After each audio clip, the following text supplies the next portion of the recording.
I never planned to marry him. I never planned to love him either. But somehow I ended up divorcing a man I once pretended to be in love with. I still remember the exact moment the joke was born. It was in my parents' living room on a lazy Sunday afternoon when my mother casually said she had invited relatives from 3 cities for my cousin's wedding. Then she looked at me the way mothers do when they already know the answer they want. She asked if I would be coming alone again. I laughed. Not because it was funny, but because laughing was easier than explaining why I was 30 and still single in a family that treated marriage like a deadline. I made a stupid comment.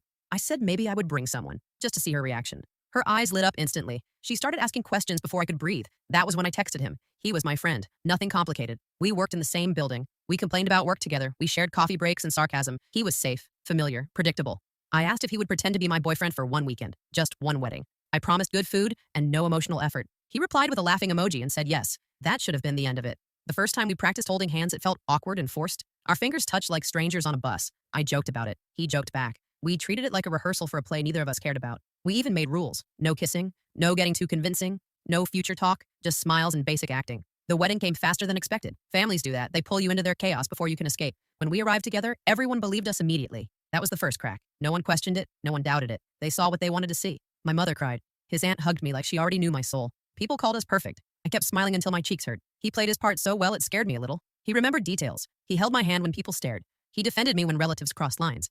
At night, after all the noise faded, we sat on the hotel balcony in silence. I remember thinking how easy it felt. Not romantic, not dramatic, just easy. I told myself it was nothing, just a successful lie. But lies that feel easy are the most dangerous ones. If you were in my place, would you have ended the lie right after the wedding or let it continue? The wedding ended, but the lie did not. That was the strange part. No one ever said we should stop. After we returned to the city, our phones kept buzzing. Messages from parents, calls from relatives, invitations that included both our names like they had always belonged together. At first, we corrected no one. It felt unnecessary. Too much effort for something that would fade on its own. We told ourselves we were just being polite. We met for dinner once a week to stay updated on the story, what we had told them, what we needed to remember. Which details could not change. Slowly, those dinners stopped feeling like meetings. We stopped checking our phones. We talked about work, about our childhoods, about the kind of lives we thought we would have by now. There was no dramatic shift, no sudden spark, just familiarity growing quietly between us. The first time he came over to my apartment, it was because my mother insisted on a video call. I asked him to sit close so it would look convincing. His shoulder touched mine. Neither of us moved away. After the call ended, he stayed. We ordered food. We watched a movie we both pretended to enjoy. Nothing happened. That almost made it worse. Weeks passed, then months. When festivals came around, families expected us together. It was easier than explaining, easier than disappointing people who already loved an idea of us. We started spending weekends together because that was what couples did. We even stopped calling it pretending. The rules we had made quietly dissolved. No one announced it. One day I realized I had not thought about the rules in weeks. We hugged without thinking. We shared silences without discomfort. When people called him my boyfriend, I did not correct them anymore. I felt oddly protected by the word. One night, he fell asleep on my couch after a long day. I watched him breathe. I tried to analyze what I felt. Attraction did not seem like the right word. Love felt too heavy. It was something softer. Comfort, maybe. Safety. The kind that makes you stop questioning. The kiss happened accidentally. That is what we told ourselves later. We were saying goodbye. It lingered. It crossed a line neither of us had guarded anymore. We did not talk about it. We did not need to. The next morning, he made coffee like he belonged there. That was when fear first showed up. Not because of him. Because of how easily I'd accepted this new normal. How quickly a joke had reshaped my life. I wondered if we were choosing each other or just avoiding loneliness together. Still, when my mother asked if things were serious, I said yes. My voice did not shake. That scared me more than the lie ever had. Do you think comfort can slowly turn into love? Or is it just fear of being alone? The first time marriage was mentioned, it was not by us. It was over speakerphone, on a random Tuesday night, while we were eating leftovers from the same container, without realizing it had become routine. My mother laughed softly and said something about not getting any younger. His mother agreed before I could respond. They spoke as if it was already decided. After the call ended, the room felt smaller. He tried to joke about it. I smiled because that was easier than admitting my chest felt tight. We told ourselves families always rushed things. We said we had time. But once the idea was planted, it spread everywhere. Suddenly, every conversation had a future in it. Where would we live? How many children did we want? Which city made sense for both careers? Questions I had never asked myself alone were now being answered as if we were a team. And the strangest part was how naturally I participated. I started leaving a toothbrush at his place. He cleared a drawer for my clothes. These things happened without discussion, without permission. They slipped into our lives quietly and stayed. When friends asked how long we'd been together, we had to pause and calculate. The truth sounded complicated. The lie sounded clean. There were moments I felt genuine happiness, mornings that felt peaceful, evenings where laughter came easily, but there were also moments where I felt invisible inside the relationship, like I was playing a role I had practiced too well to step out of. The proposal happened at a family dinner. No ring, no speech, just a suggestion framed as logic. Our parents smiled. Everyone waited. The room held its breath. I looked at him. He looked at me. In that moment, I realized something terrifying. I did not know how to say no anymore. We agreed to get married later that night, not out loud, just with a nod, with silence, with relief that we did not have to disappoint anyone. I told myself love would come later. People always said it did. I told myself stability mattered more than passion. That fear sounded like wisdom when repeated enough times. Wedding planning was efficient, too efficient. We chose dates and venues the way we chose groceries. Practical, fast, emotionless. Everyone praised how compatible we were, how calm, how mature. On our wedding day, I looked beautiful. That is what everyone said. I smiled for photos. I held his hand. I walked toward a future I had not consciously chosen. When he whispered that everything would be fine, I believed him because I needed to. That night, after everyone left, I stared at the ceiling and wondered when exactly pretending had stopped, or if it ever had. Should she have said no, even if it meant disappointing everyone she loved? Marriage did not arrive with fireworks. It arrived with routine, morning alarms, shared grocery lists, familiar arguments about small things that were never really small. We learned each other's habits quickly because we had already been practicing for years. That made everything feel efficient, but also strangely hollow. People kept asking how married life felt. I always said, comfortable. That word followed us everywhere. Comfortable apartment, comfortable schedules, comfortable silence. We were good at managing a life together. Bills were paid on time, families were happy, photos looked convincing. At night, we lay next to each other like two people who knew the map but not the destination. We talked less. Not because we were angry, because there was nothing urgent to say. Passion did not disappear suddenly. It faded slowly, like background noise you only notice when it is gone. I started noticing how we avoided certain conversations, dreams, regrets, the what-ifs that lived quietly in my head. Whenever I tried to bring them up, he listened politely but with distance, like someone watching a story they were not part of. He was not cruel. That made everything harder. He was dependable, kind, predictable, the kind of partner everyone says you should be grateful for, which meant every doubt felt like a personal failure. We argued about nothing and everything, about how he folded laundry, about how I stayed late at work, about things that masked the real truth we were avoiding, that we had never chosen each other freely. We had drifted into marriage on a current built by expectations. The first time I said I felt lonely, he looked genuinely confused. He asked how that was possible when we were always together. I did not know how to explain the difference between being alone and feeling unseen. I began staying back after work, not to meet anyone, just to sit with myself, to remember who I was before the joke, before the lie, before the wedding. Sometimes I wondered if I had mistaken peace for happiness. He noticed the distance growing. He tried to fix it with plans, trips, dinners, conversations that felt scheduled. I appreciated the effort but felt disconnected from it, like we were repairing something that had never fully existed. One night we sat across from each other at the dining table. He asked if I loved him. The question felt unfair. Love was not something I could measure anymore. I said I cared. That answer hurt both of us in different ways. That was when the word divorce first appeared, not as a threat, not as anger, just as an idea, a possibility. We stared at it together like it was something fragile, something dangerous. We did not decide anything that night. We went to bed like always, side by side, silent, carrying the same question neither of us wanted to ask out loud. Is stability enough for a marriage, or does love need to come first? After that night, something shifted, not dramatically. There were no fights or ultimatums, just a quiet awareness that we were both standing in the same place but looking in opposite directions. Every normal moment carried weight now. Every silence felt intentional. We tried therapy because that is what reasonable couples do.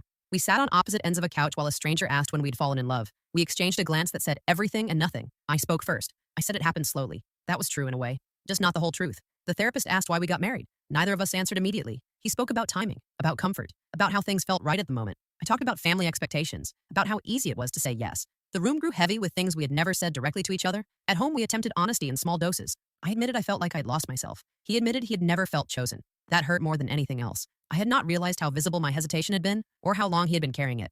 We began sleeping at different times, sometimes different rooms, not because of anger, because closeness had started to feel dishonest. The apartment felt larger and emptier at the same time. Friends noticed. They asked questions carefully. I smiled carefully. No one wants to be the woman who gave up a good marriage, especially when there is no dramatic villain to blame, just two people who stayed too long in a story that was never written for them. The decision did not come in one moment. It came in pieces, in exhaustion, in the relief we felt when imagining separate lives, in the way conversations about the future no longer included each other naturally. When we finally said it out loud, there was no shouting. We sat on the floor with our backs against the couch. He said he did not want to keep pretending. I realized how strange it was to hear that word again after all these years. Divorce felt like failure and freedom, both at once. We mourned quietly, not just the marriage, but the version of ourselves that had believed this would eventually feel right.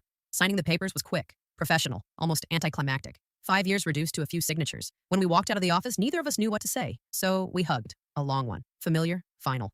As I walked away, I felt lighter and unbearably sad, like stepping out of a role after forgetting who I was without it. Is it braver to stay and try, or to leave and start over? Living alone again felt unfamiliar at first. Not lonely, just quiet in a way I had not experienced in years.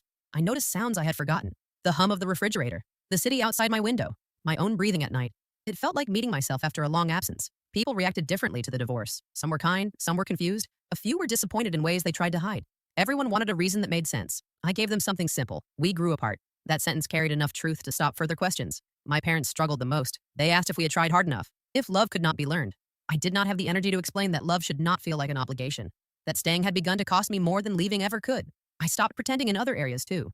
I changed my routine. I traveled alone.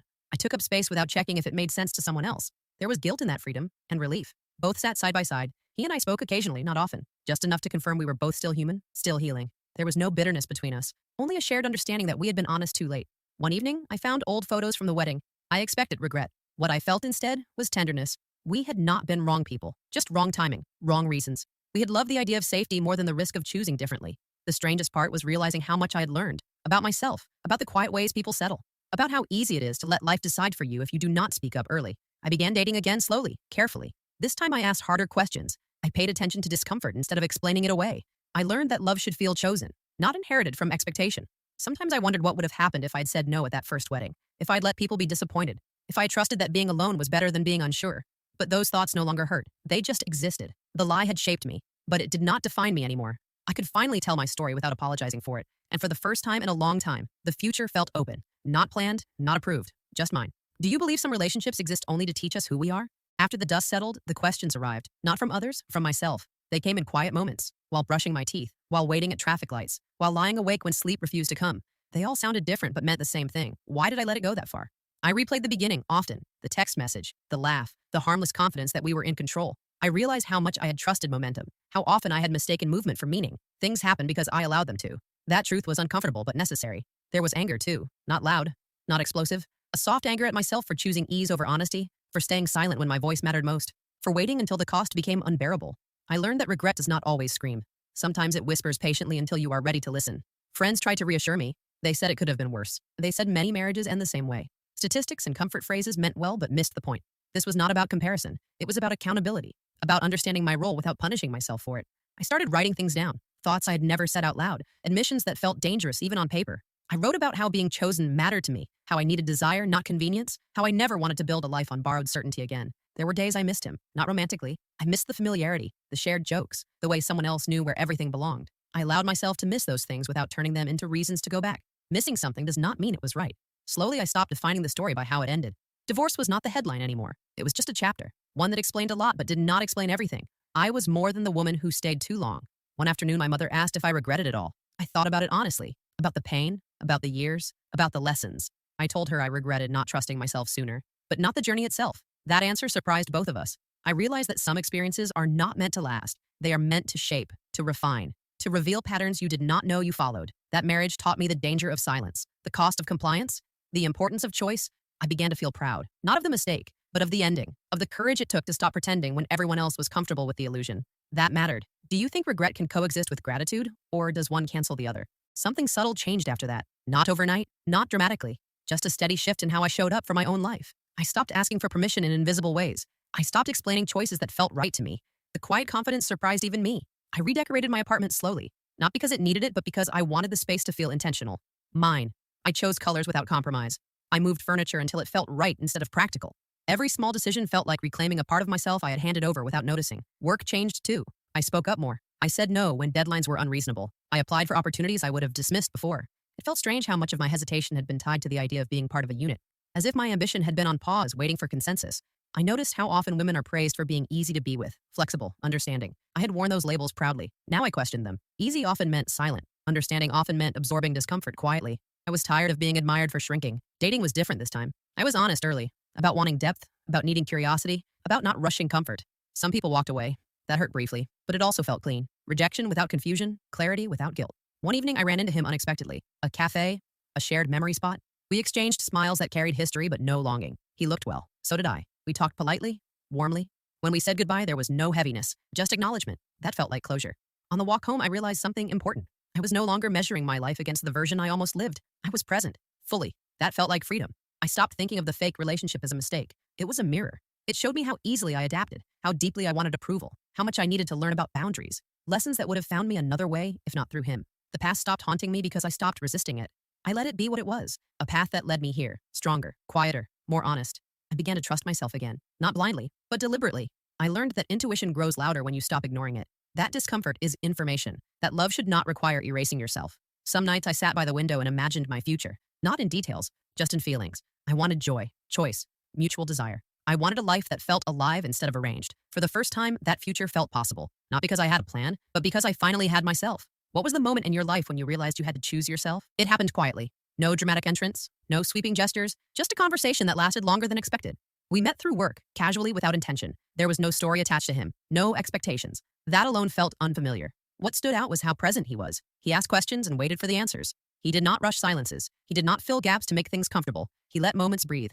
That felt new to me. I noticed how I did not perform around him. I did not try to be agreeable or impressive. I spoke honestly, even when my thoughts were unfinished. When I said I had been divorced, he did not flinch or probe. He simply nodded and asked what I had learned. That question stayed with me. We took things slowly, intentionally. No pretending, no assumptions. When something felt off, we talked about it instead of smoothing it over. That honesty felt risky at first, but it never backfired. It built trust instead. I realized how different love feels when it is chosen daily, not inherited, not expected, chosen. He did not fit into my life automatically. We made space for each other consciously. That made every step feel real. There were moments fear resurfaced. Old habits whispered, be easy. Do not ask for too much. I recognize those voices now. I thanked them for trying to protect me. Then I chose differently. One evening we cooked dinner together. Nothing special. Music playing softly. He reached for my hand without looking. The gesture was small, but it felt grounded. Not like a role, not like reassurance, just connection. I thought about my past marriage then. Not with sadness, with clarity. I saw how I had once confused continuity with commitment, how I had stayed because leaving felt disruptive. This felt different. Staying felt intentional. I did not rush to define this relationship. I did not introduce him to my family immediately. I did not plan ahead too far. I stayed present. That was the biggest change of all. He once asked what scared me most about love. I told him the truth, losing myself again. He did not promise anything grand. He said we would watch for it together. That answer mattered. For the first time, I understood that love does not rescue you. It meets you where you already stand, whole, aware, willing. I no longer needed love to prove anything. Not my worth, not my success, not my normalcy. I wanted it because it added, not because it completed. As I walked home that night, I smiled at the thought that I had once settled without knowing it. That version of me deserved compassion. This version deserved honesty. And for the first time, love felt like a choice I was making, not a role I was playing. Do you believe real love feels calmer than the relationships we fight to keep? Sometimes I imagine sitting across from the woman I was 5 years ago, the one laughing on her phone as she typed that message, the one who thought pretending could never change anything real. I look at her gently now. I understand her better than I ever did back then. I would tell her that comfort can be seductive, that it can feel like safety while quietly stealing your voice. I would tell her that saying yes is easy when everyone else is smiling, and that difficulty is not a sign something is wrong. Sometimes it is proof something matters. I would tell her that love is not proven by endurance. You do not earn it by staying quiet or staying put. You earn it by staying honest, especially with yourself. I would tell her that disappointment does not destroy families. Silence does. Slowly, invisibly. I would tell her that it is okay to walk away before things fall apart, that leaving early is not selfish. It is respectful, to yourself and to the other person. Staying when your heart is unsure does more damage than an honest goodbye ever could. Most of all, I would tell her that she is allowed to choose. Not what makes sense, not what looks good from the outside, but what feels true when no one else is watching. That intuition she keeps pushing down is not dramatic. It is wise. The story did not end the way people expected, but it ended the way it needed to. The divorce was not the failure. The real mistake would have been continuing the lie forever. I am proud that we stopped when we did, even if it took years to get there. Now when I look at relationships, I see them differently. I listen for ease that does not require shrinking, for effort that does not feel forced, for love that feels like a mutual decision instead of an inherited role. I no longer fear being alone. I fear being unchosen, being unseen, being silent in my own life. Those fears guide me now instead of controlling me. If someone listening to this story is standing at the beginning of a lie they are calling harmless, I hope they pause. Not in shame, in curiosity. Ask yourself who you are becoming by staying quiet. Ask yourself what you are teaching your heart to accept. Because pretending is powerful. It can build entire lives, and it can cost years if you let it. This is not a story about divorce. It is a story about choosing yourself before you disappear inside someone else's expectations. And if you are brave enough to do that sooner than I did, then this story was worth telling. What is one truth you are afraid to admit but know would change your life if you did?